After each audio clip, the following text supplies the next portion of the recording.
நம்முடைய பிதாவாகிய தேவனாலும் நம்முடைய இரட்சகராகிய இயேசு கிறிஸ்துவினாலும் உங்களுக்கு கிருபையும் சமாதானமும் உண்டாவதாக.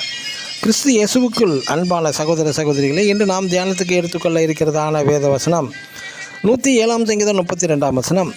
ஜனங்களின் சபையிலே அவரை உயர்த்தி. ஆமென். இங்கு சங்கீதக்காரனாகிய தாவீது சபையை குறித்து குறிப்பிடுகின்றார். சபை என்பது என்ன?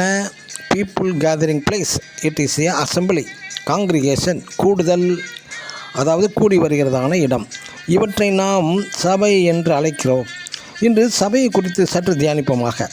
சபை என்பது என்ன என்றால், ஒன்று கூடி ஐக்கியமாக கூடி வருகிறதான இடம், கூடி இருக்கிறதான ஒரு இடமும் கூட.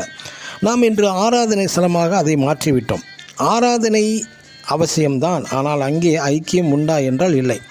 பாடல்கள், ஜெபங்கள், போதித்தல் எல்லாம் உண்டு, ஆனால் சபையில் அன்பு, சகோதர சிநேகிதம் உண்டா? சபை என்பது தேவனை தொழுது கொள்ளும் ஒரு ஸ்தலமாக, வழிபாட்டு ஸ்தலமாக மாறிவிட்டது.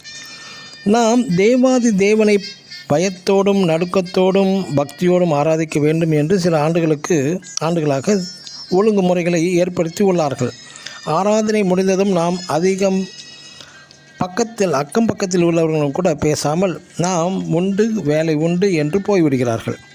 இன்று சபை என்பது ஆராதனை என்ற ஒரு கிறிஸ்தவர்களின் மத கடமைகளை செய்து கொள்ளும் ஒரு இடமாக இருக்கிறது. மற்ற மதங்கள் கோயில்கள் சென்று வழிபடுவது போல நாமும் சபை சென்று தேவனை வழிபட்டு வருகிறோம். அங்கே ஐக்கியம் இல்லையே. தேவன் என்னை சபைக்கு வந்து ஆராதிக்க மட்டும் வாருங்கள் என்று அழைக்கவில்லையே. ஒருவருக்கொருவர் அன்பு கூறவும், தாங்கவும், ஐக்கியப்படவும், ஒருவருக்கொருவர் உதவி செய்யவும், எளியவர்களை தாங்கவும், பலவீனமுள்ளவர்களை ஆற்றி தேற்றவும் வேண்டும். சபையில் சிலர் சொல்லுவது, அது என் வேலை அல்ல, சபை போதகரின் வேலை என்றும் சொல்வார்கள். பிரியமானவர்களே, சபை என்றால் people gathering assembly or congregation என்று உள்ளது. ஆங்கிலத்தில், கிரீக்கில், ஹீப்ருவில் அதன் அர்த்தம்.